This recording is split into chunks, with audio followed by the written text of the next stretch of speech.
I'm going to call up Ronald Simpson-Bey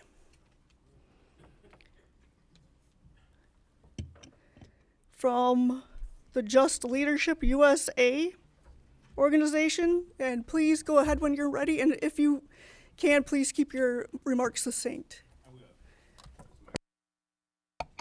Oh, thank you, Madam Chair, and thank you, panel, for allowing us this conversation and for your service to the community. My name is Ronald Simpson-Bey. I'm currently the Executive Vice President of Strategic Partnerships for an organization out of New York City called Just Leadership USA. We are a national criminal justice reform organization, and we advocate for these type of policy legislation. I'm a Michigan resident, former Michigan resident, born and raised in Michigan. I currently live in Atlanta, Georgia, and I came back here for this conversation.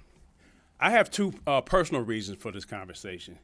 First, I served 27 years in the Michigan Department of Corrections on a conviction from 1985 to 2012 that was overturned by the federal courts in 2012, and I was subsequently released.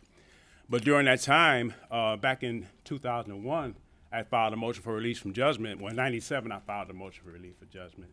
And it was ruled on in 2001. The trial judge wanted to give me release, but he said he didn't have jurisdiction to do so.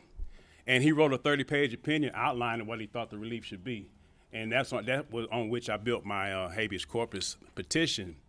And if I'd have had this opportunity in 2001, it's a good likelihood I would have been released at that time because the judge wanted to do so. And so that's one of my reasons for being here.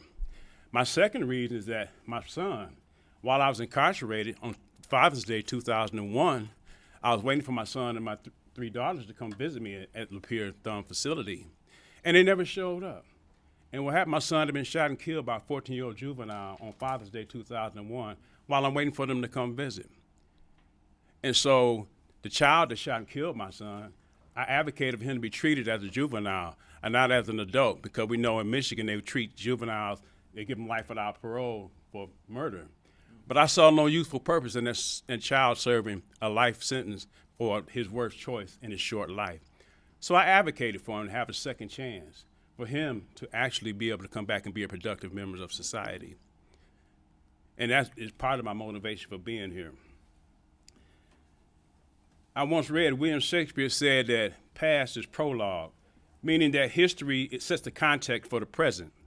By knowing what has happened in the past, we can determine appropriate courses of action for the future. As we look over the lessons learned from the past 50 years of this mass incarceration movement, second chance legislation is currently certainly an appropriate course of action for the future.